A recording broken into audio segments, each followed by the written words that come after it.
गुडघ्यात, हात दुखतोय, मानपाट दुखते. म्हणली कधी एकदा हे संपलं असं वाटतंय. म्हणजे मी एक गाव असं बघितले, त्या तांड्यावर 50 एक घरं असतील. 25 ते 30 बायकांची माझ्याकडे यादी आहे त्या बायकांची. एवढ्या जणींचे ऑपरेशन झालेले आहेत ताई. आणि त्यातल्या तर मेजॉरिटी बायकांची गरज नव्हती.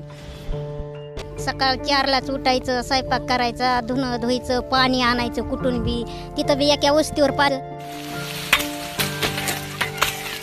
बायाची कोण कदर करते? सगळं बायालाच करावं लागतं. बायाचे हाल आहेत जास्त त्याच्यात.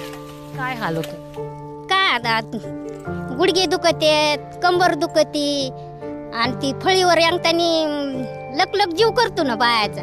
लई वर फळ लागती, त्याच्यावर चढावं लागत बाया. फळ काढा लागते, दुखत ते पोट दुखत मग माणूस तसंच काम करतं, उसगार काम. मग ते होतंय, मग पोटात दुखून माणूस दवाखान्यात जात नाही. मग गेलं की ते सांगते तुमची पिशवीच खराब झाली. मग काय करा ऑपरेशन, मग करावंच लागतंय पुन्हा. सहन करीत मग दुखणं वाढलं की पिशवीला त्रास होतोय. मग पिशवीला त्रास झाला की मग पिशवीच काढायला सांगतात ना डॉक्टर. ज्या टायमाला सहनच होय ना शरीराला, त्या टायमाला मग आम्हाला पिशवी काढल्याशिवाय पर्यायच नसते. त्या